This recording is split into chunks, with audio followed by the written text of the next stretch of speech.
What's up, good people? Listen, in this video today, I'm going to be showing you 10 practical ways on how to improve your webinars and make more money. And when I say make more money, I'm talking about like the $1.2 million we made from this webinar funnel. I'm going to reveal to you 10 practical ways by which we were able to go produce not only the 1.2 for this funnel, but millions of dollars over the last 7 years using webinars online. Okay.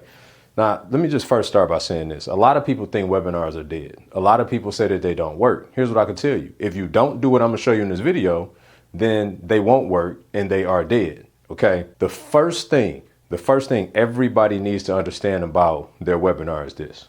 You have to reiterate why they are there. Reiterate why they are there. Now, I know some of y'all are like, well, but they signed up for it. I know. But how much stuff do we sign up for all throughout the course of the day to be reminded of other stuff? We have no idea all the buttons that we pushing throughout the course of the day. So when they first come to your webinar, many people make the mistake of doing what? An introduction. Hey, thank you guys for coming. So let me tell you a little bit about myself. Don't nobody care about who you are yet. Why? Because people tuned into the station WIFM. What's in it for me? So until you first let them in on what's in it for them, then they care nothing about you. Is that too tough? I thought y'all were here to make more money. I'm just trying to be honest with y'all. They don't care about who you are. They don't even know who you are. They don't even know that you were the person that was going to be putting this thing on. They clicked on something because they had a self-interest that whatever it was that you promoted was potentially going to help them. So the first thing that you need to do in this process is to reiterate to them why they're there. Now, when I say that, this is what I mean. And write this down. This is a strategy called enrolling them into the conversation, enrolling them into the presentation. So this is what it looks like. So everybody's coming in the room. Hey, let us know in the chat where you're tuning in from. Love to know where you're tuning in from. By the way, that's not just filler conversation. That's to understand where your marketing is being most effective. If I got clusters of people in the Southeast, if I got clusters of people on the East Coast, then that's telling me where my marketing and where my attention is at that point in time. Okay. Don't waste words. Let's be very intentional with everything that we're doing. So after we do that, then we ask a question like this. How many of you are here because you want to make 6 or 7 figures over the next 12 months with a Shopify store, right? I don't know what your offer is, but I'm just throwing stuff out there. If that's you, type me in the chat. What does that do? It enrolls them into the conversation and the presentation, and it reiterates to them why they are there. Why? Because they don't remember. So they may have come there because of something that was in your ad copy. There was something on your funnel, your landing page that prompted them to be there, but now you're telling them why who's here because they want to learn how to build a 6 to 7 figure business in the next 12 months with a Shopify store.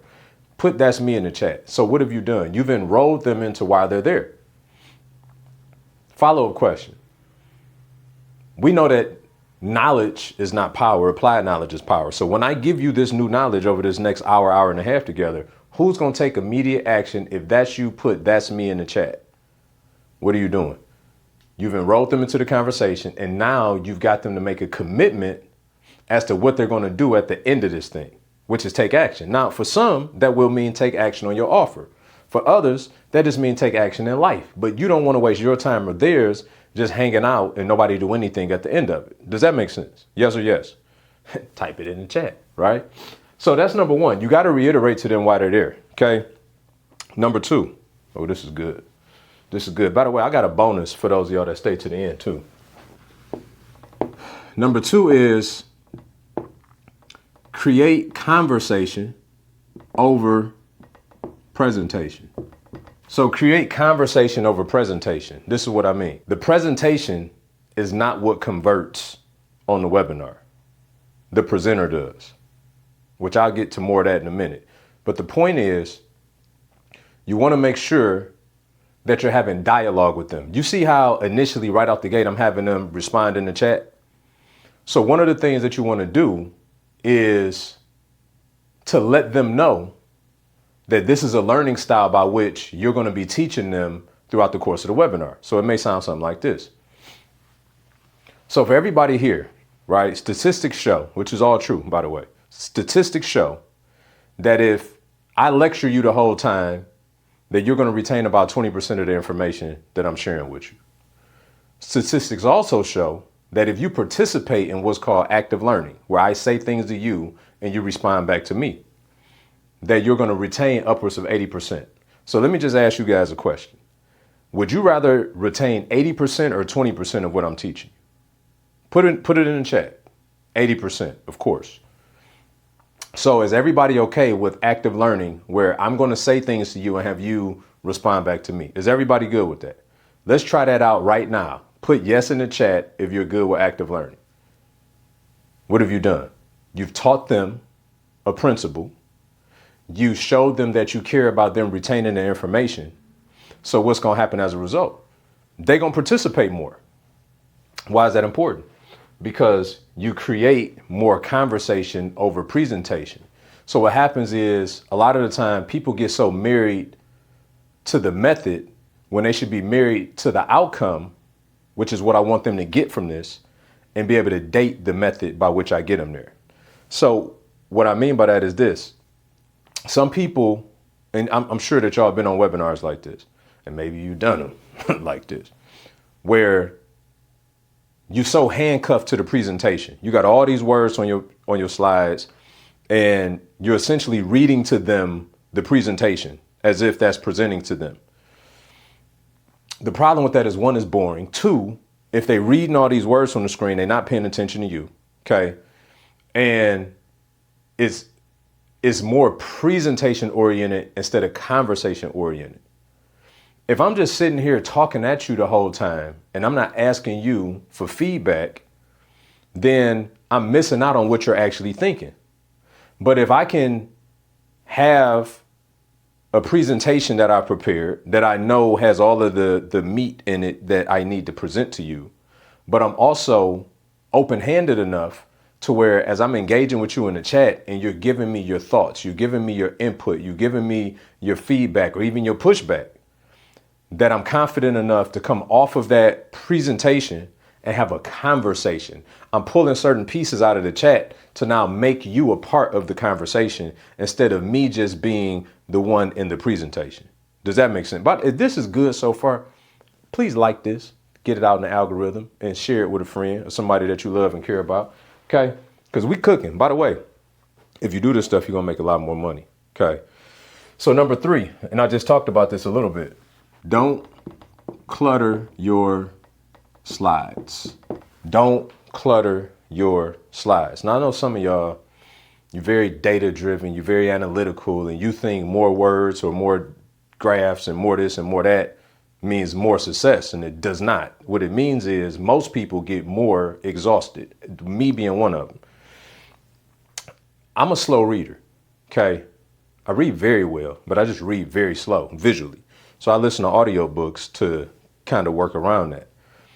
But if you have people in your audience like me, that's a slow reader, and you got a bunch of words on your screen, well, I'm going to respect the fact that you put them there. But by virtue of me trying to slow down to read them, I'm now not listening to you. You picking up what I'm putting? I can't be fully focused on reading and listening to you at the same time. So if you don't have my undivided attention, then you ain't gonna have my undivided payment. It just don't work like that. So what you want to do is put less. You want to put a picture that prompts you to have a story or a parable, or you want to have a one-liner that also prompts you to have a conversation. Why? Because you want to create conversations over presentation. It's not about the presentation. It's about the presenter having a conversation. Y'all getting this? Okay. Number 4. Ooh. Y'all don't know if y'all gonna like this one a whole lot. Be original. Be original. The problem today is that people are misusing AI. Well, I love AI, right? I didn't use it for this piece of content, but I'm shooting a podcast after this, and I used it for some of the ideation process, right? I love AI.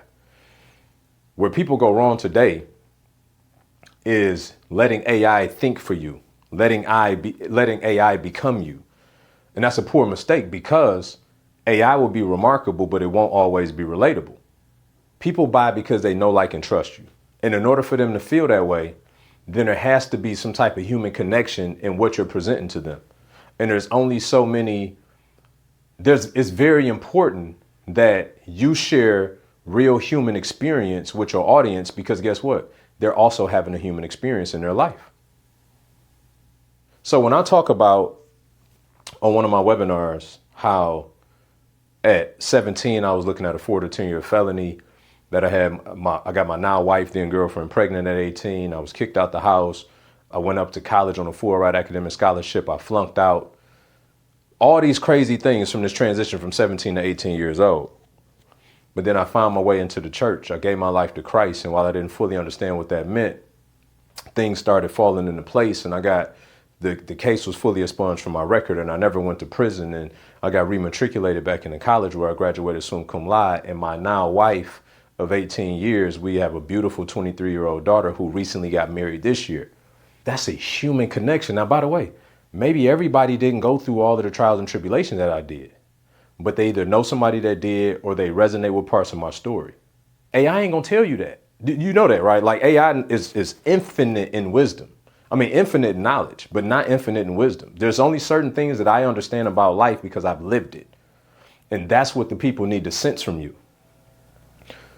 I give you this, I didn't even have this in the presentation. I'm gonna give it to you since you're here. I mean, if you're gonna use it.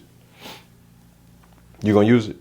When you're structuring your slides, which I'll do a whole, if you want me to do part 2 on webinar training, I'll do a whole nother training about the structure of your slides and the order by which you should go in, okay?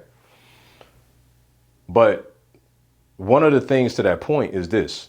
You want to tell your hero story first and then your zero story. So like what I just explained about the 4 to 10 year felony at 17, all the things, that's my zero story, right? That was like rock bottom, at least one time of rock bottom in my life.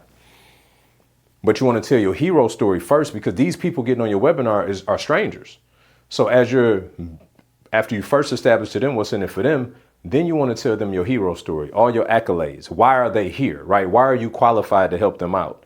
Then you go to your zero story to normalize to them where you started, so that they then can see themselves in you, that what you've accomplished is possible regardless of what their unique starting point is. That's a major key. If you tell your zero story first, and some of y'all have done it, people start falling off because don't nobody care about you a sibling of 7 and your little baby sister peed in the bed that she was 9. They just don't care. You know what I'm saying? Because you haven't established to them the authority as to why they should listen to you. So if you start out with your zero story, you'll lose people. You start out with your hero story, they'll keep tuning in for self-interest. Even if they hate your zero story. Some people may be mortified at the fact that I was looking at a 4 to 10 year felony at 17, had a baby at 18. Watch this. Some of them really don't even like the fact that I gave my life to Christ at 18. But because I've already established who I am and what my value is to them, they'll tolerate it. You see what I mean? This is so important in communication and understanding your audience. So I talked about this a little bit. Number 5 is make the presentation about them. Make the presentation about them. Now, when I say that, this is what I mean. The presentation ain't about you. Now, I know for some of you, you probably built it that way, and that's egregiously wrong. The presentation ain't about you. The presentation, listen, you're only important in the presentation for 2 reasons. To be an example of what's possible, and to be able to become a case study for them. To be an example of what's possible and to become a case study for them. Those are the 2 things. Like, you're a character in the story, but they're the hero in the story. You're a character, they're the hero. If you make you out to be the hero, you've done it wrong. They need to see themselves in a new frame that they can become the hero of their story. And you're a character in your story that's showing them how they can become a hero in their story. That's how it should go. So you want to make the presentation about them. Everything that you do, every slide that you put together. I'm only telling you certain things. Even right now, it's so many things that I could talk to y'all about that would be self-serving for me. But I don't, because it's not about me. It's about you. So as an example, I may tell a story about Back when I had a real estate mastermind, okay, there was one particular story that I told about how I bought this 40-unit apartment building and how I went out and raised all the money for it. I did the deal with no money out of pocket. It was a multiple $1 million deal, and how that deal would produce $40,000 a month. Okay. Hey, real quick, if you are a coach, consultant, business owner, aspiring business owner, you want to start making more money online. Maybe you stuck at that, 5, 10, 20K a month ceiling. Maybe some of you are still in ideation mode. You're just like, I got to get out of the job. I know I got something in me I need to give birth to, but you can't quite figure out how to either scale it or start it. Make sure you come to our Purpose to Profits Challenge. My partner, David, and I are going to be showing you how to successfully grow your business online, helping you with content creation, helping you with marketing strategies, helping you with sales, fulfillment, the whole nine, okay?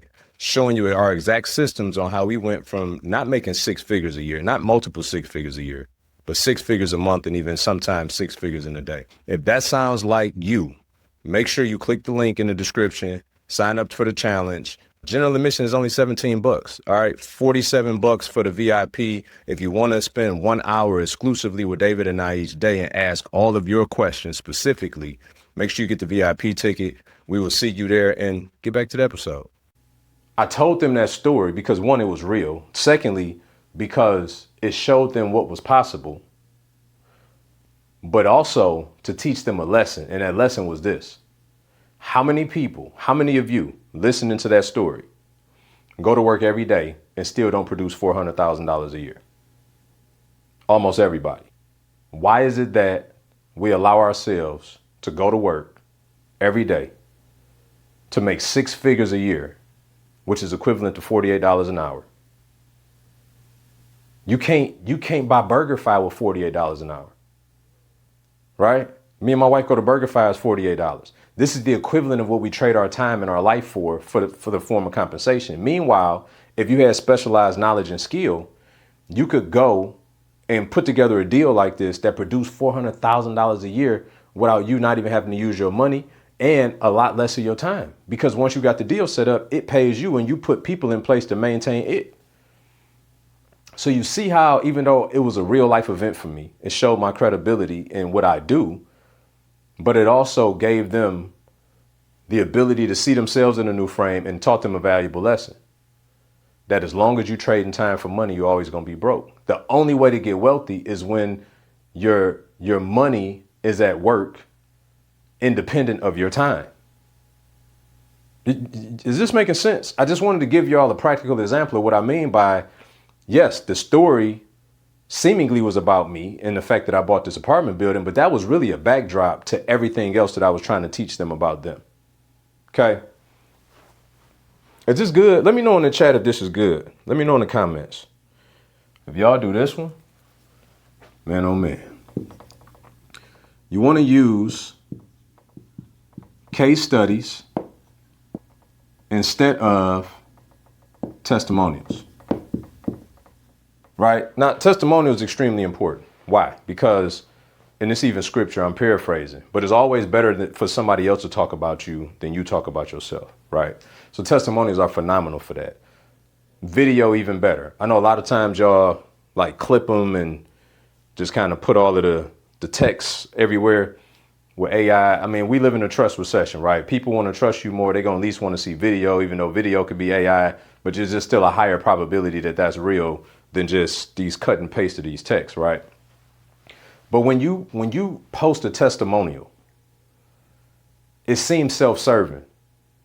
Even though that person is there to talk about you, it still seems self-serving because everybody already thinking they just trying to get me to buy something, right? I mean, let's just call it what it is. That's what people thinking.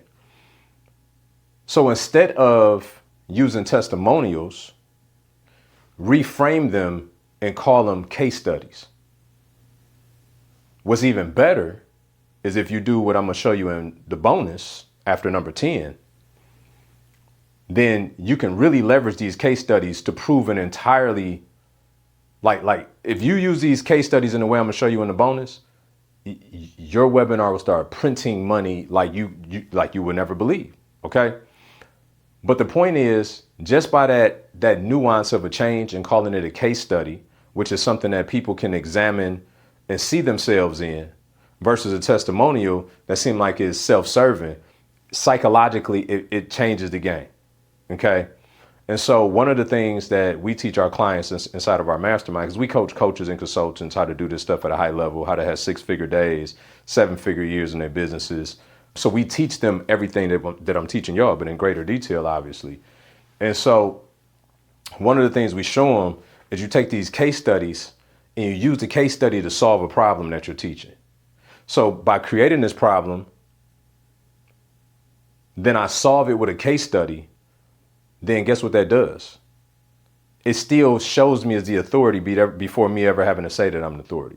Because I clearly taught this person how to fix this problem. So now I fixed your problem through the efforts of somebody else, through the teaching of my own. Man, I hope this is as good to y'all as it is to me, because this is pretty good. I must say so myself. Okay. Number 7, ask for permission. Number 7, ask for permission. You want to ask for permission. When I say that specifically, I mean when you get down to the transition where you're done with the presentation and you're about to transition to the offer portion, you want to ask them, is it okay for me to show you what I put together that can solve your problem? Now you kind of like, well, B, that seemed goofy. I know it does. But here's the reality. If you don't, there will be many people there subconsciously that will feel offended based on previous trauma of people forcing stuff down their throat. So remember earlier, I don't want to have a presentation. I want to have a conversation. So if we were having a conversation with one another, some people do this, which by the way, when they do it, it drives me crazy. You ever be with somebody out and whether it's a friend or a stranger and y'all having a conversation and then randomly, they pull out their phone and they like, oh, let me show you the pictures of XYZ. Like, where'd that come from? Right? Like, we were just talking and all of a sudden they showing you their whole catalog of their family photos and when their grandbaby was, it's like, where did this come from? Right? You feel violated because they didn't ask for permission. They just said, let me show you. So the same thing happens when you're doing a webinar presentation where if you don't ask them for permission to show them the offer, then it's kind of intrusive that you're trying to shove something down their throat without asking for permission. Does that make sense? By the way, if you were thinking of all these things, you already be doing them and you already be making all this money, which is why I know some of this sound counterintuitive as it should, but that don't mean you shouldn't do it. Does that make sense? Okay. Number 8, value before price. Value before price. Many people go wrong. As a matter of fact, so you ever notice, especially if you like seeing a consulting offer or like something where somebody put something together pretty on like a PDF, right? And they kind of mapped it all out and then they had a price at the top, almost as if how you signed your name on paper when you were in school. And then it'd have all the components under it. You and I both know when you see that price, you done missed all the rest of that. Because now you looking at it through the lens of the price. Well, people do the same thing with their webinar slides. When they get down to their offer, they got everything on there. They got the price and all the stuff that's in it. That's no bueno. Price is always an issue in the absence of the value. Price is always an issue in the absence of the value. So what does that mean? That means that you want to have the value in your offer first. You want to be able to go through every component and put the value associated with that, right? I'm going to teach you our one-to-many mechanism for 4 pathways to 6, right? $10,000 value. And you're going to explain to them the value. Every single line item on your offer stack, you should explain the benefit of it. You should not just recite everything off and then at the end tell them what the price is. Why? Because you haven't explained the value. Price is always an issue in the absence of the value. So you always want to convey the value first. And if you're really good, you want to convey the financial gain or the financial detriment as a result of taking the offer, not taking the offer, so that then you could tie it to the price. So if I showed you that I can help you make 6 figures in a day, right? But let's be more conservative, although we do have our clients do that. Let's say if I could show you how to make 6 figures in 6 months with the value I've explained. And then I tell you that the price is 10,000. Now I have something tangible to compare that to, because would you exchange $10,000 to make 100,000 in 6 months? Of course you would. Anybody semi-intelligent with a pulse that's watching this would say yes to that. Well, other people would too. So the more that you can show them a measured outcome based on your offer, then if they're paying you with a measured amount of money, they have something to now compare that money to. If they don't, and you just make everything sound so feel good, and you're going to have peace, and you're going to have joy, and you're going to have productivity, and it's $10,000, they like, I go to church for peace, joy for a lot less than 10. You know what I mean? I pay my tithe. So you want to be conscious of that as you're explaining it. Okay. So number 8, value before price. Number 9, we got 2 more in a bonus. This is extremely important. Sit in the sale. Sit in the sale. So oftentimes when you present an opportunity on a webinar, as you probably have noticed, they don't buy immediately when you say, here's the link. You know what I'm saying? I wish that happened all the time, but sometimes they just don't. Most times they just don't. For 2 different reasons. One, because if people have been on enough webinars, they're probably anticipating that you're going to have some type of special offer, bonus, or repitch. Okay. If y'all don't know what those are, let me know in the comment. I'll include that in my part 2. Okay.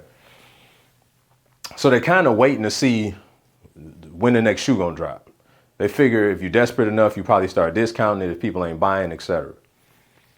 So what I mean by sitting in the sale is once you get down to the point where you made the offer and don't nobody purchase, don't freak out and just close the webinar out and say, everybody just book a call, right? Sit there. And by the way, you should be thinking about this before you ever do a webinar. What are the things that's going to hold them back? What's going to be their primary objection? Money, right? What's going to be the secondary? Time. The third, is this going to really work for me? So if you're really good, you should be already answering those questions throughout the presentation without them ever having to ask them. You get down to the offer, you have to be so in tune with the presentation because you had a conversation that if nobody buying, you should start thinking of reasons as to why they probably aren't. Maybe it was the price. So let me again talk about the value over the price. Let me compare something that they've already paid the same for a lot less value, right? Let me talk about these things, handle objections. And then you will see all of a sudden, bing, bing, bing, they start coming in, but you got to sit there in the sale. Don't be afraid to ask them, hey, put your questions in the chat. I want to sit here and make sure I'm abundantly clear with everybody, blah, blah, blah, blah, blah. Okay. So you want to sit in the sale. Number 10, y'all may have to send me a tip after this one. Okay. After you start making all this money, create buyer energy. Okay. Create buyer energy. This is what I mean. I'm about to give y'all this bonus and we're going to get out of here. Once the sales started coming in, and we started doing this like a couple years ago, and it is unbelievable how it would change the number of purchases on the webinar. So you don't tell them that you're going to do this. Okay. Man, I'm giving y'all some secrets. You don't tell them that you're going to do this. But once the first person purchases, you go find that person, call them out loud. Hey, is Joe here? Yeah. Yep. So Joe, you didn't know that from taking action, you were going to get a blessing today. Well, you kind of knew because you're getting the blessing of the program, but I'm talking about an additional blessing you didn't know about. Here's what I want to do, Joe. I'm going to give you access to one of my programs that was $5,000. I'm going to give you access just by virtue of this $297 you paid for this ticket to come to the event. What's it doing? It's not, by the way, this is all real. Okay.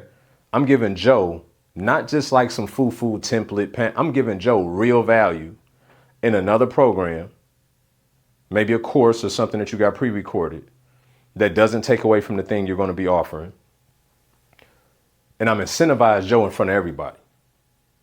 So this is what I mean by create buyer energy. Guess what happened? Everybody want more. We're selfish. So now all of a sudden people start purchasing even more, thinking maybe he gonna give away another one. So I ain't gonna give y'all that sauce. Okay, I have to give y'all plenty. All right, give y'all that sauce. But to give away the bonuses. Okay, just listen to me on this. Give away the bonuses and watch how more people start buying. And while everybody shouldn't get the same benefit that Joe and maybe another did because they were first or second, maybe find some consolation prizes for the other folks as they coming through. Make any sense? It don't take away anything from you, and it only adds to what you're doing. Okay, this the bonus. This is the bonus. The big bonus always come from a mistake angle. Always come from a mistake angle. Many of you, I see it every day. You got these beautiful webinar titles, especially for those of y'all that get them from chat. Beautiful webinar titles. They're so eloquently stated. Oh, I'm gonna show you how to get better sleep, be better prepared to take on the world, blah, blah, blah, blah, blah, right? Beautiful, beautiful. It's like a dream as I read the titles. The problem with that is this. Don't nobody know you and don't nobody trust you. Whenever you go into cold traffic, just try me. Just try me. Whenever you go to cold traffic with strangers, they will always believe that you will take them away from pain, then they will believe that you will take them into pleasure. Oh, I'm gonna show you how to make $1 million over the next year. No, why would you do that? You don't know me. I'm not your family. I'm not your friend. Like, why would you do that?